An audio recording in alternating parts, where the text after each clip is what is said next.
British Foreign Secretary Jeremy Hunt has warned Iran of consequences if it did not return these ships seized in the Strait of Hormuz. Hunt, though, added that he was not looking to pursue any military options. This after Iran agreed seizing the British oil tanker. Iran said that the tanker was not complying with international maritime laws and regulations. Meanwhile, a second vessel was also boarded by armed Iranian guards but later allowed to resume voyage.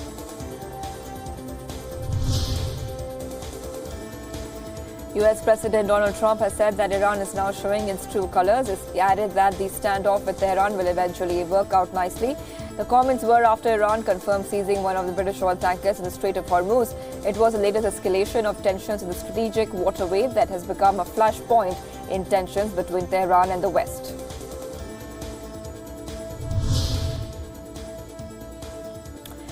In an interview posted on the Kremlin website on Friday, Russian President Vladimir Putin has once again denied allegations of Russian involvement in America's 2016 presidential elections. However, Putin said that he sympathized with Donald Trump before the 2016 elections.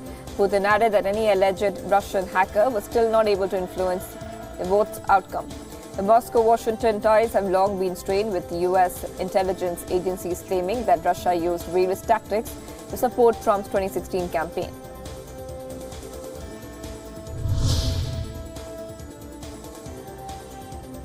The city workers will enter maintenance holes instead of manholes. Things will be human-made rather than man-made. In an effort to be more inclusive, the Berkeley City Council voted, unanimously this week to replace about 40 words in its municipal codes with gender-neutral terms. The law will also replace masculine and feminine pronouns like she, he, him, her, and will switch to they and them.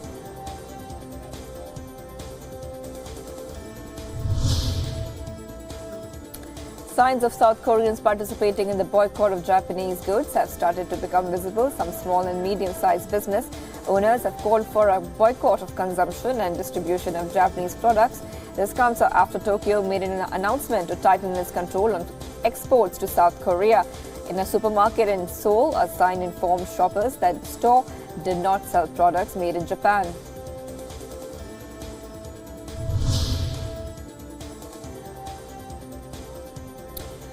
Former South African President Jacob Zuma has abandoned his testimony to a state commission probing graft allegations against him. Zuma has asserted that he is being treated unfairly. The commission is probing a wide range of allegations of graft in government and state-owned companies. Zuma's lawyer, who denies the allegations, has said that he will not longer participate. Jacob Zuma is South Africa's president from 2009 to 2018. He had to resign under pressure from the ruling African National Congress Party and was replaced by Cyril Ramaphosa. A top health official at the African Union has warned against curbing travel to the Democratic Republic of Congo. This comes despite high threat of the spread of Ebola. The African Centers for Disease Control and Prevention has requested the international community and member states in Africa to not impose any restrictions on travel. Dr. John said that, I quote here, "This would impede our ability to effectively control the virus." The Ebola outbreak in the Democratic Republic of Congo began a year ago and has killed over 1,700 people.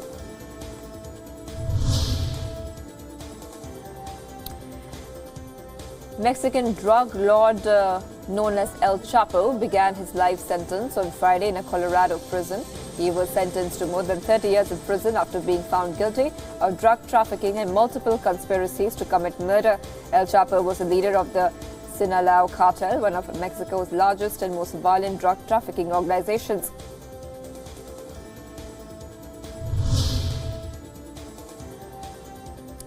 US rapper SAP Rocky's detention in Sweden was extended by 6 days on Friday.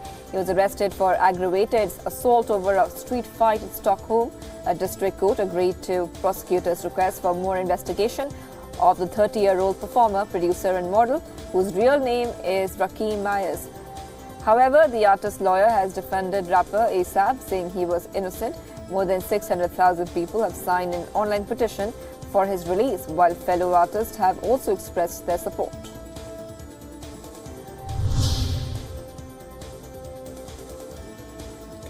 Lebanese Prime Minister Saad al-Hariri has informed about the passing of the state budget by Parliament on Friday. He termed the budget as a reforming one and said that passing the budget was an achievement. This was, however, met with protest as dozens of retired military and security personnel demonstrated outside the Parliament. This was to denounce its decision to reduce their pensions as part of the austerity package approved in the budget. Lebanon is dealing with an economy crumbling under massive debt.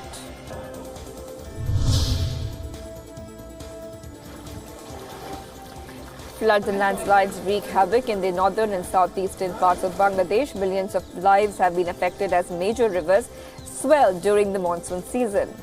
In Gaibandha district, which is severely affected by floods, people complain of not having adequate places to take shelter. According to the International Federation of Red Cross, more than 66,000 houses have been destroyed.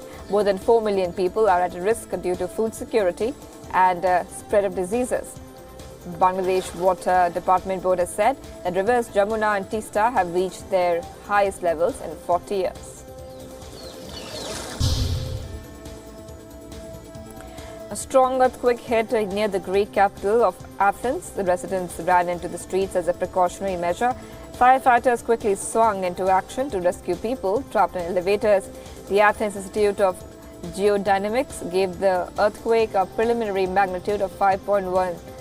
The quake led to limited power cuts and communications problems around Athens.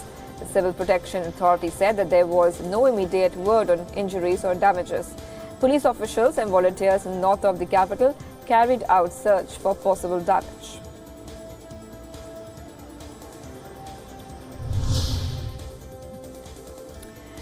Explosion has been reported at a gas factory in central China. Chinese state media said that the blast took place in Henan province. Reports say windows were shattered within 3 kilometers of the blast and some doors inside buildings were also damaged. No casualties have been reported yet. Deadly industrial accidents are common in China, where safety regulations are often poorly enforced. In March, an explosion at a chemical plant in eastern Jiangsu province killed 78 people and injured hundreds.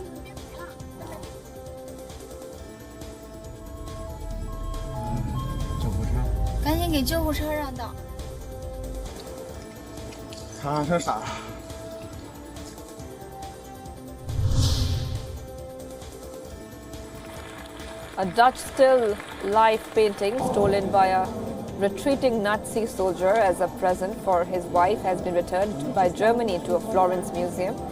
German and Italian foreign ministers were at the Palazzo Pitti, a Renaissance palace, for the unveiling of painting called Flower Vase.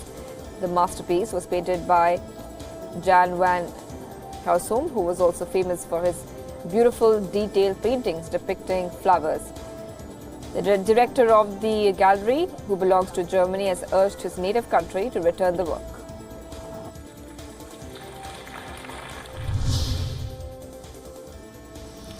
"11 years after the death of British teenager Scarlett Keeling, the accused Samson DSouza has been sentenced to 10 years in imprisonment.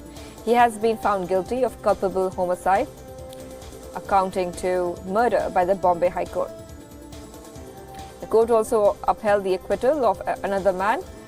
15-year-old Scarlett was on a 6-month trip to India with her family. When she died, she was found dead with bruises on her body at the Anjuna beach in Goa in February 2008.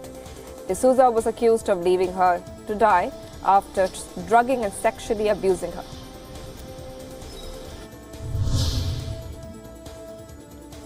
The Supreme Court of the Netherlands has held the Dutch state partly liable for the deaths of 350 Bosnian Muslim men at Srebrenica in 1995. These men were expelled from a UN base and executed at Srebrenica by Bosnian Serb forces. The Dutch case could set an international legal precedent for a state's liability when they contribute troops to peacekeeping operations. It also paves the way for the payment of unspecified damages to the families of the victims. Around 8,000 Muslim men and boys were taken away and killed in what was the worst mass slaughter on European soil since World War II and an act of genocide.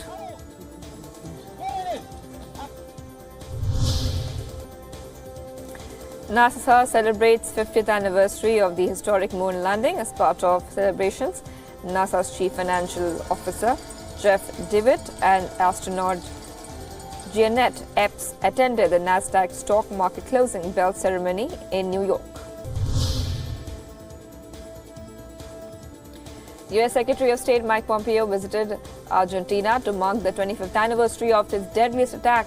He lighted a candle at the site of the Argentine Israelite Mutual Association, remembering the 85 killed in 1994 attack on the Jewish center in Buenos Aires.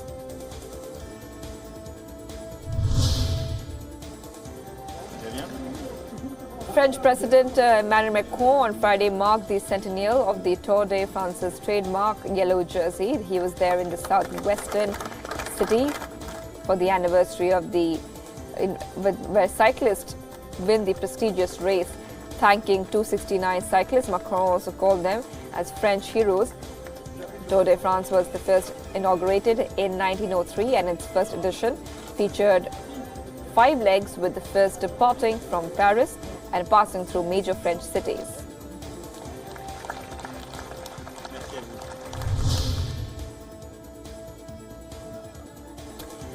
Babies in the New York City were off to the races in the annual Diaper Derby.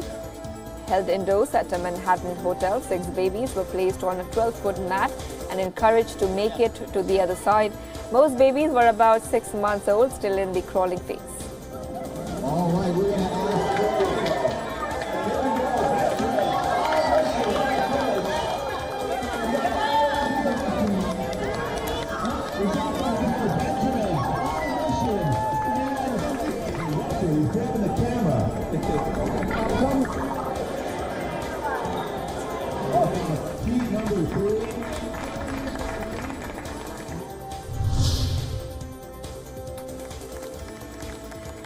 Swedish teenage climate activist Greta Thunberg joined thousands of young protesters in Berlin to push for action against climate change. Thunberg said that the failure of the older generation to take responsibility for the climate crisis has led to young people to protest around the world. Talking about skipping school to attend Fridays for future rallies, Thunberg said, and I quote here, "Young people feel like they must sacrifice their own education to save the planet." She also said that she would never give up towards the cause of climate change.